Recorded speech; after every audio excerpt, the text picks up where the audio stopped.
Everyone, आप सबका स्वागत है RS maths answer writing practice series में। आज के लेक्चर में हम डिस्कस करेंगे राजस्थान हिस्ट्री के 10 मार्क्स क्वेश्चन की।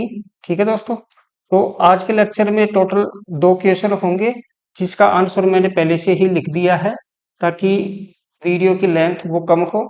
तो दोस्तों, हमारा जो पहला क्वेश्चन है कि राजस्थान में प्रजामंडल आंदोलन की विशेषताओं का वर्णन कीजिए। तो ये जो क्वेश्चन है दोस्तों, इसमें प्रजामंडल आंदोलन की सिर्फ विशेषताएं पूछी गई है।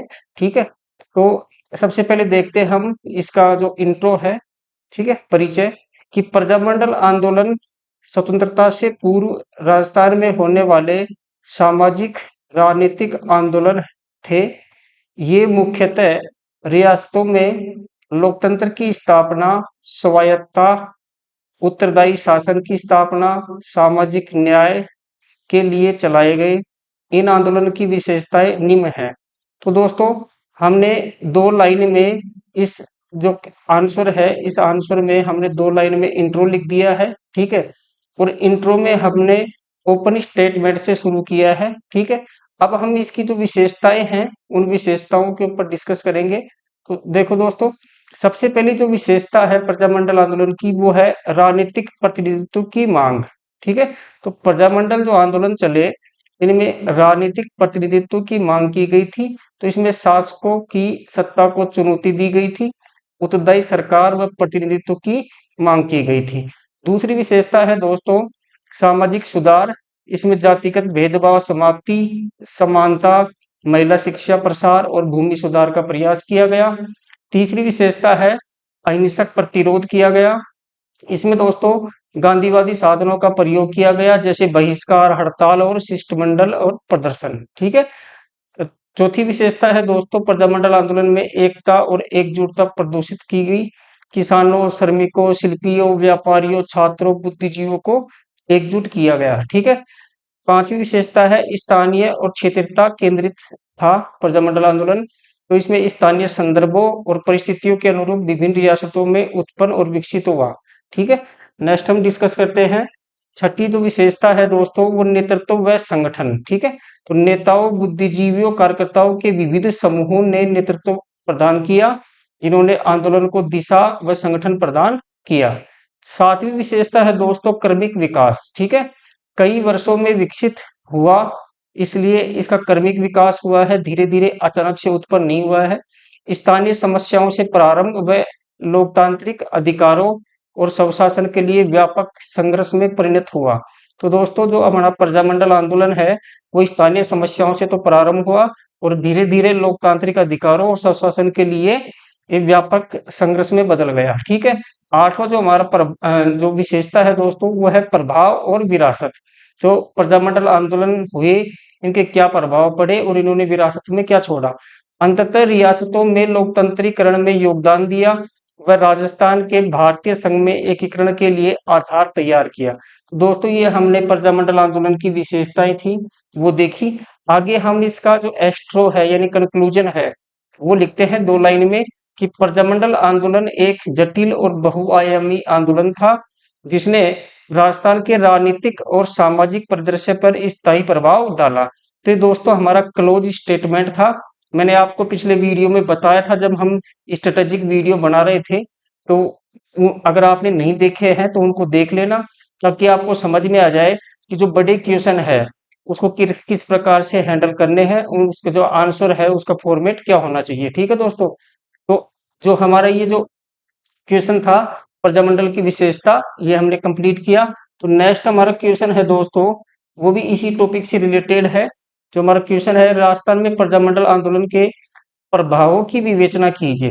देखो दोस्तों, जो प्रभाव है विशेषता तो जब प्रजामंडल आंदोलन चल रहे थे उस दौरान देखी गई थी, और जब प्रजामंडल आंदोलन समाप्त हुए उसके बाद राजस्थान में उसके क्या प्रभाव पड़े उसकी विवेचना पूछी गई है। तो दोस्तों, सबसे पहले इंट्रो लिखते हैं कि राजस्थान में 1931 में प्रजामंडल आंदोलन का प्रारंभ हुआ, लेकिन कांग्रेस के हरिपुरा अधिवेशन 1938 और त्रिपुरी अधिवेशन 1939 में कांग्रेस ने रियासतों में प्रजामंडलों के द्वारा की जा रही उत्तरदायी शासन की मांग को समर्थन दिया, जिससे प्रजामंडल आंदोलनों ने गति पकड़ी।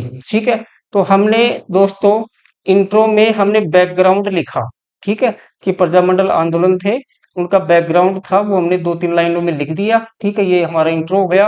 अब जो मेन बॉडी है आंसर की, उसके बारे में दोस्तों हम डिस्कस करते हैं कि प्रजामंडल के जो प्रभाव है, तो सबसे पहले हम देखेंगे सामाजिक प्रभाव कौन कौन से हैं।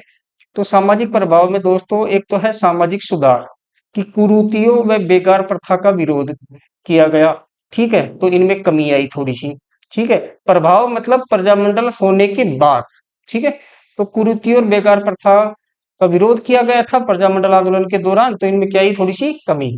दूसरा प्रभाव है दोस्तों शिक्षा का प्रसार, कि प्रजामंडल आंदोलन के आंदोलन करता है, उन्होंने एक तो वनस्थली विद्यापीठ की स्थापना करी निवाई टोंक में, और एक महिला शिक्षा सदन और कई समाचार पत्रों का प्रकाशन किया, तो उससे क्या हुआ, शिक्षा का प्रसार हुआ। फिर तीसरा है दोस्तों सामाजिक प्रभाव, वो है दलितों का उत्थान, कि प्रजामंडल आंदोलन के दौरान वाल्मीकि संघ और हरिजन संघ की स्थापना की गई थी, आपको याद हो भोगीलाल पांडे ने की थी डूंगरपुर में। फिर चौथा है दोस्तों सामाजिक सद्भाव व समन्वय की स्थापना हुई।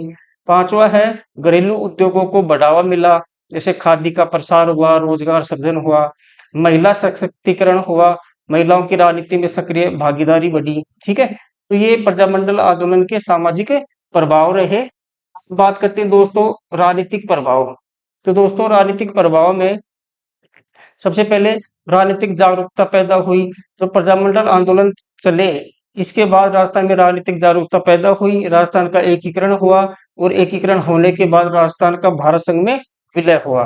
दूसरा है दोस्तों राष्ट्रीय स्वतंत्रता आंदोलन में ईंधन का कार्य किया, जो राजस्थान में प्रजामंडल आंदोलन चल रहे थे, तो और उधर पूरे देश में राष्ट्रीय स्वतंत्रता आंदोलन चल रहा था, ठीक है। जिस दौरान प्रजामंडल आंदोलन चल रहे थे उसी दौरान आपको याद हो कि भारत छोड़ो आंदोलन भी चला था, तो उसमें क्या है, प्रजामंडल आंदोलन ने ईंधन का काम किया, ठीक है, फ्यूल का काम किया। नेक्स्ट है उत्तरदायी शासन की स्थापना, शासन में भागीदारी सुनिश्चित की गई, देश को राजनीतिक एकता के सूत्र में बांधा गया, ठीक है, राष्ट्रीय चेतना का विकास हुआ। तो ये हमारे कुछ राजनीतिक प्रभाव हैं जो प्रजामंडल आंदोलनों के फलस्वरूप उत्पन्न हुए। अब इसका दोस्तों हम कंक्लूजन लिखते हैं कि प्रजामंडल आंदोलन प्रजा यानी जनता द्वारा प्रारंभित व प्रसारित आंदोलन था, जिसके कारण उत्पन्न राष्ट्रीय चेतना व लोकतांत्रिक भावना स्वतंत्रता की वाहक बनी एवं उत्तरदायी सरकार स्थापित करने में महत्वपूर्ण भूमिका निभाई। तो दोस्तों हमारा जो सेकंड जो आंसर है वो भी हमने कंप्लीट किया। इसका जो दोस्तों जो हमारा कंक्लूजन है वो एक क्लोज स्टेटमेंट की तरह है, ठीक है। आप इंट्रो में ओपन स्टेटमेंट या और कंक्लूजन में क्लोज स्टेटमेंट दे सकते हैं, ठीक है, ताकि आपका जो आंसर है वो अट्रैक्टिव बने और आपको अच्छे मार्क्स मिले। तो दोस्तों ये वीडियो मैंने छोटे से छोटा बनाने की कोशिश की है। इस वीडियो में मैंने 2 ही क्वेश्चन लिए हैं, ठीक है। अगर आपको क्वेश्चन ये वीडियो है ये पसंद आया हो तो इसको लाइक कीजिए, शेयर कीजिए और सब्सक्राइब कीजिए, ठीक है दोस्तों। और मिलते हैं नेक्स्ट वीडियो में। Thank you.